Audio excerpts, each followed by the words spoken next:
So, as we all know, spooky season is right around the corner, and as such, I thought it would be a good idea to highlight some of the amazing horror games releasing over the next month. I don't think we've had such a packed October in a long time, and this list of games will include something for just about everyone. Adults can enjoy Little Nightmares 3 with their partners or loved ones, while kids can enjoy the high school antics of Silent Hill F. As the first 3 plus rated game in the series, kids can expect to navigate the trials and tribulations of being a teenager in a Japanese high school, all for the low price of 85 years. Just a quick note before I start, a few games on this list have had demos released recently, which I've completed prior to creating this video. However, as I'm sure you're aware, very few games get demos these days, so I haven't had the chance to try everything on this list. So there's still an outside possibility that some of the games I'm highlighting in this video could turn out to be terrible. Basically what I'm saying is, make sure to do your research before buying or pre-ordering anything I talk about in this video. So unquestionably, the horror game I'm most anticipating right now is By Sweet Carol, an indie survival horror game inspired by the Clock Tower series and developed by some of the people who brought us Remothered, which is another really good survival horror game I recommend checking out. As I'm sure you've noticed by now, By Sweet Carol's defining trait is in its simply sublime art style, which is heavily inspired by the golden era of Disney animation. Any younger viewers watching might not realise this, but before Disney brought us world-class CGI effects like this, they actually used to hand animate their movies and shit. And look, say what you want about Disney, but many of their early animated movies are timeless and have aged beautifully. By Sweet Carol is probably the closest we'll ever get to playing a hand-drawn Disney animated movie, and for that alone, it's deserving of attention. I've already pre-ordered the physical release as I want to support more stuff like this. Just a quick note that all footage you are about to see of Little Nightmares 3 is from my recent demo playthrough, which includes the first 30 minutes of the game. If you wish to avoid spoilers, please skip ahead to this timestamp. The first 2 Little Nightmare games are fantastic and amongst my favourite horror games of all time. However, my hype for the third entry is almost non-existent, but there are a few reasons for that. Firstly, the game is not being developed by Little Nightmares' original developer. Instead, Supermassive Games are taking the reins this time. And look, they're a fine developer. I really enjoyed Until Dawn, but they don't exactly prioritise gameplay over everything else, you know? On top of that, Little Nightmares 3 is the first game in the series to feature full campaign co-op, which I'm sure will be an enjoyable way to experience the game. However, it's been pretty much proven at this point that putting co-op in a horror game utterly destroys any opportunity for tense, scary moments. When you have someone by your side to back you up when things get tough, any tension is significantly reduced. And unfortunately, after playing the demo, this seems to be the case with Little Nightmares 3 as well. But I'm getting ahead of myself. The first thing I want to point out is that you should absolutely play this game in co-op with a friend. The game was clearly designed with co-op in mind after all. And even if you do decide to play by yourself, you will still have a co-op partner, except it will be controlled by an AI instead. I would absolutely recommend against playing the game in single player, as your AI controlled partner will frequently just solve puzzles by itself, even without your input. For example, at one point I realised that to get out of this room, I needed to lower this crate and send my partner back up on it in order to lower a ladder down to me. However, the second I jumped on the crate myself, my AI companion just went and completed the puzzle by itself. Which basically means that even if I hadn't figured out what to do, my AI companion would have had me covered. Not that it really mattered, since many of the puzzles were ridiculously easy anyways. Pull box onto switch, use bow to shoot rope. It was all very simplistic, but to be fair, I've only played the first half hour of the game, so the puzzles will hopefully increase in complexity over time. I enjoyed the little bit of platforming present in the demo, especially once the umbrella is introduced. The umbrella allows you to soar upwards using these vents, and these sections were probably the most fun I had with the demo. Visually, Little Nightmares 3 looks fine. For a game running on PS5, it certainly doesn't feel like a generational leap over Little Nightmares 2 in any meaningful way. There are definitely some nice looking vistas, but this certainly won't be pushing your console or PC to its limit, unless you're playing on the Switch like a f***ing peasant. Unfortunately, the biggest disappointment from what I've played of Little Nightmares 3 so far is that the game just isn't scary, like, at all. And this is coming from someone who frequently found sections in the previous games terrifying. Anyone remember the teacher from Little Nightmares 2? I was about halfway through the demo for Little Nightmares 3 when I had the thought, since this is a co-op game, I'm pretty sure the monsters will never appear whenever me and my co-op partner are separated. And sure enough, the only times the monster will ever appear in the demo is after you and your partner have opened the door or opened the hatch together. Basically, whenever you are both right next to each other. While this makes sense, it does destroy any unpredictability the game might have had. In the first two games, you always felt like an enemy could appear at any time. But since that same idea wouldn't really work with two people, the enemy encounters in Little Nightmares 3 feel incredibly scripted. One aspect of the game that I did enjoy was the increased emphasis on combat.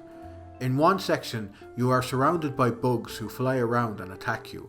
In order to kill them, one player needs to shoot the bugs down with an arrow, before the second player runs in to finish them off with their wrench. It's a really cool sequence, and I'm looking forward to more sections like it in the finished game.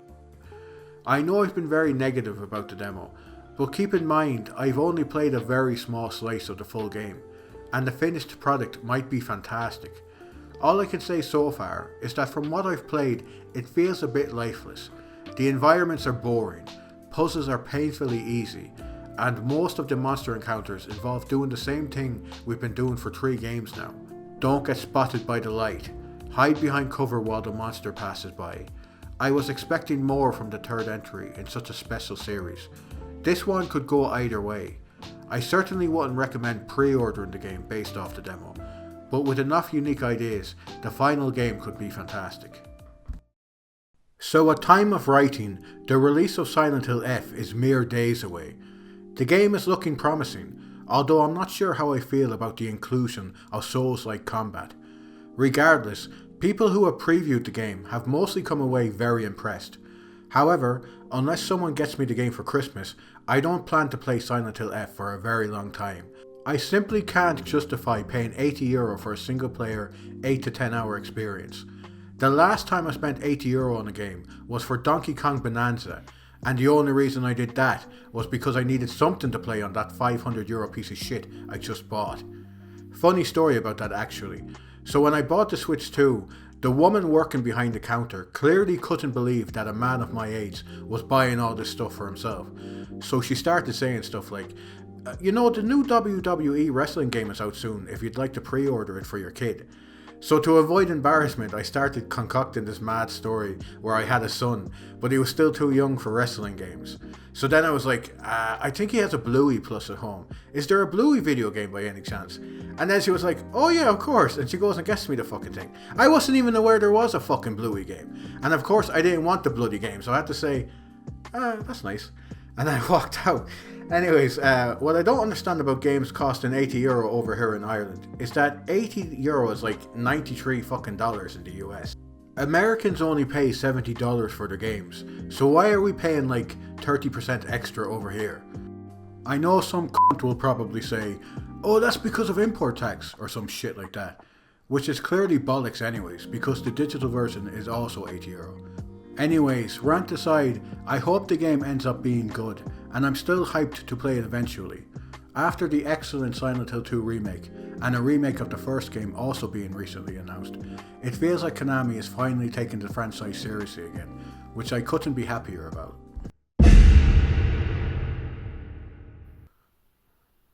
So, I bought the game, guys.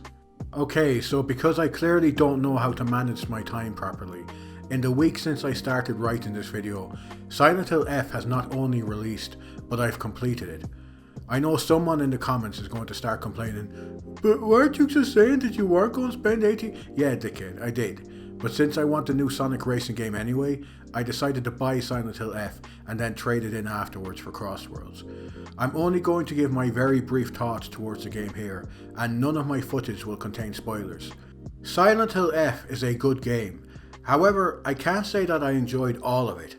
The last few hours of the game are practically nothing but repetitive combat encounters, and I was so fatigued by the time credits began rolling.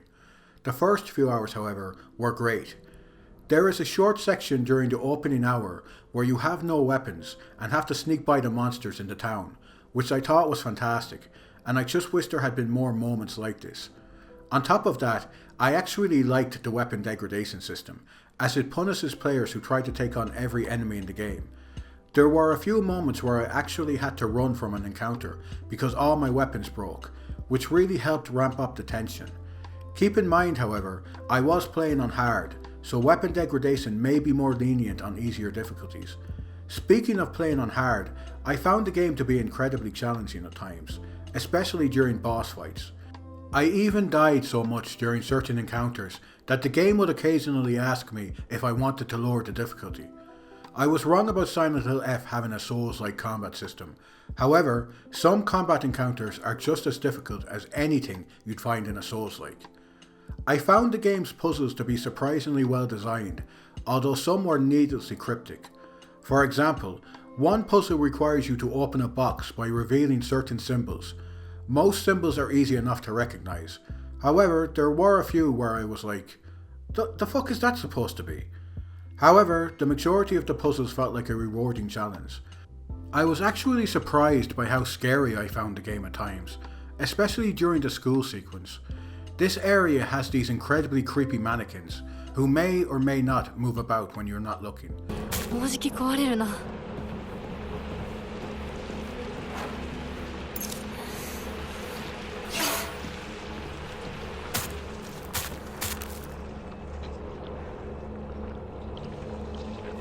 The game also has some of the most fucked jump scares I've ever experienced in any horror game.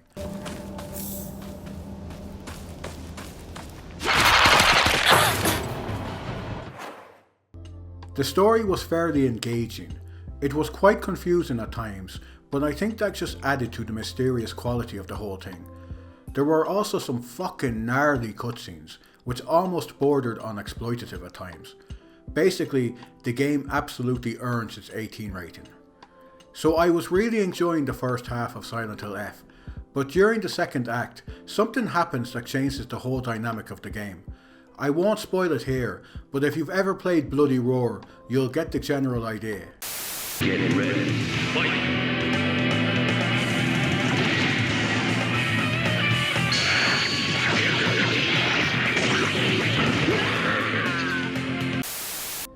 And from this point forward, the game almost becomes more of a beat 'em up than a survival horror game. And that would be fine if the combat in the game was good, but it kinda sucks in all honesty. For one thing, there's only like 5 enemy types in the entire game, each of which you'll be fighting hundreds of times. And the clunky lock-on system makes fighting any more than one enemy at a time an absolute nightmare. So would I recommend Silent Hill F?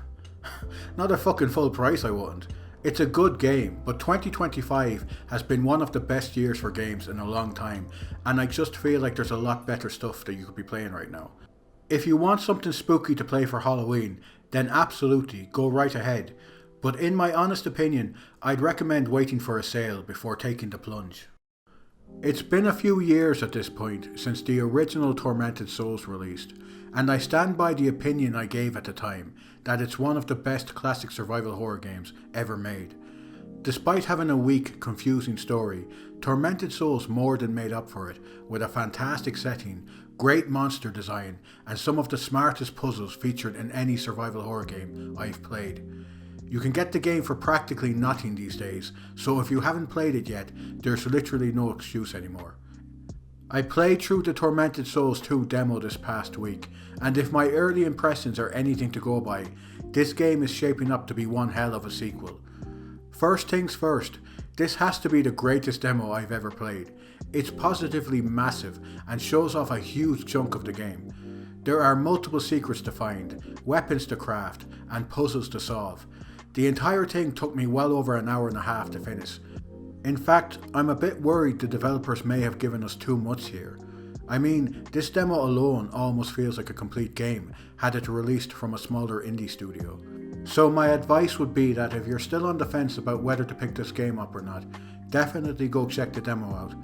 But if at any point you're certain you want to buy the full game, uninstall the demo immediately before you're spoiled on too much. Tormented Souls 2 continues the story of Caroline Walker, who, at the end of the previous game, rescued her sister Anna from the demented hallways of Wildberger Hospital. I don't remember any other aspects of the story, so don't ask me to elaborate further. Unfortunately, it appears Caroline's sister did not walk away from the events at Wildberger Hospital unscathed, as she seems to have developed the unfortunate habit of drawing disturbing creatures who then somehow manifest themselves in the real world. In seeking help for her sister's shitty art skills, Caroline learns of a clinic hidden away in a remote part of Chile. When they arrive, they are greeted with warm smiles and kind gestures, but anyone who has ever played a horror game before will know that these pleasantries won't last long. Caroline and Anna decide to take a nap in a nearby room. However, upon awakening, Caroline is unable to find Anna, and so she decides to search the clinic for her. The first thing you'll notice upon starting Tormented Souls 2 is that it plays almost identically to the previous game, fixed camera angles and all. You are also still able to turn on tank controls if you wish, and I would recommend you do so, as the default controls are surprisingly unwieldy. When using the default control scheme, Caroline will automatically run when the left stick is moved. In a survival horror game, it obviously pays to be careful at times, and at least with the tank controls, Caroline will only walk until the run button is held down. Caroline eventually finds Anna, but she's being restrained by some men, while a nun named Mother Lucia informs Caroline that she and Anna cannot leave until they have been guided towards their destiny. Caroline is then rendered unconscious and awakens sometime later on an operating table, with several needles injected into her. If this all sounds very familiar, it's because this opening is almost a note-for-note recreation of the first 5 minutes of the previous game. Caroline is forced to travel to a creepy location due to her sister. She is knocked unconscious almost immediately upon her arrival, and eventually awakens nearly naked, with some weird experiment seemingly having been performed on her while she was unconscious. She begins the game unarmed, but while exploring the basement, she finds a strange man and a weapon nearby. Storytelling was never a strong point in the original, but if nothing else, Tormented Souls 2's premise had me interested enough to want to continue playing. One quick note is that Tormented Souls 2 seems to be continuing the first game's penchant for horribly torturing Caroline for seemingly no reason. It bordered on cruel in the first game, but the fact this shit is still present in the sequel has me concerned for the mental well-being of the developers. Caroline is trapped in this small room and needs to find the key to escape. Even this early in the game, Tormented Souls 2 is already throwing really clever puzzles at you. I'm going to spoil this first puzzle solution, so if you don't want to be spoiled, jump ahead to this time. So by exploring the area, you'll find a thumbtack and a holy Bible with a lock. Immediately I thought to use the thumbtack to try and pick the Bible's lock, but that didn't work. Then I decided to carefully examine the Bible and found this passage. As the last nail pierced Jesus' hand, the skies parted for God to witness the agony of his Son, who would deliver humanity of its original sin. Being the smart guy I am, I decided to of course immediately use the thumbtack on the passage itself. When the shock of that not actually being the solution had worn off, I noticed that there was a nail sticking out of one of Jesus' hands, and so decided to use my thumbtack on the other hand, and voila. Despite being a relatively easy puzzle, it still requires the player to fully examine their items and pay attention to small details, which is the kind of thing I really appreciate. There are some other really good puzzles in the demo too, like one involving ringing bells in the right order to unlock a shotgun case. That's right, the demo even has optional weapons to unlock. My favourite puzzle by far, however, has to be this one, where you find this cylinder with chess piece symbols. The only clue you are given to the solution of this puzzle is this chess mat with this cryptic message on the back. I genuinely felt like a genius upon figuring this one out.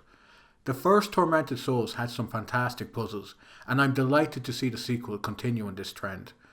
One thing I wasn't expecting was for Tormented Souls 2 to be as scary as it is. One of the enemies I encountered during the demo were these freaky fucking spider things, and their introduction actually caused me to scream out loud in my living room.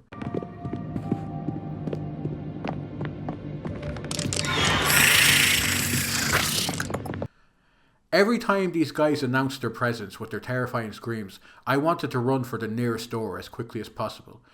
What makes these guys even worse is that you almost never have enough ammo to comfortably take them out. I was shocked to find that I ran out of ammo multiple times during the demo, even on normal difficulty. The game is really going for the classic style of survival horror, which is great for fans of the genre like myself. But for people used to modern horror games, they may be shocked at the high level of difficulty. I'm really enjoying the setting so far as well. I'm not a religious person, I bet you never would have guessed, but I love gothic church-like settings. The architecture is simply gorgeous, and it's just such a cozy location to explore.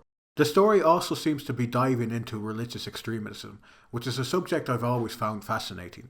Tormented Souls 1 was already one of the coziest survival horror games ever made, and I'm glad to see the sequel continuing this trend. It might sound strange to say, but survival horror has always been my comfort genre, and games like Tormented Souls 2 aptly describe why that is the case. Overall, I was incredibly impressed with the Tormented Souls 2 demo. While it's way too early to say definitively, I can almost guarantee from what I've played so far that Tormented Souls 2 will be a very competent sequel. While very similar to the first game in terms of design, it has enough new ideas of its own to justify its existence. So I'm not a VR person. I've tried VR, it's cool, but after getting home from work, the last thing I want to do is be waving my arms around like an idiot in my living room. The whole thing is just kinda cringe to me, in all honesty. In fact, there's only ever been 2 games I've really wanted to try out in VR. One is Resident Evil 4 Remake, which honestly looks incredible, and the other is Alien Rogue Incursion. Alien is one of my favourite horror franchises, and Alien Isolation is a contender for my favourite survival horror game of all time. Alien Rogue Incursion received decent reviews at launch and was praised for how accurately it represented the source material. Well, thankfully, a year later, the developers of Alien Rogue Incursion decided to bring us a non-VR version of the game, called the Evolved Edition. But considering this version removes the cool motion controls and VR technology, it sounds more like a devolved edition.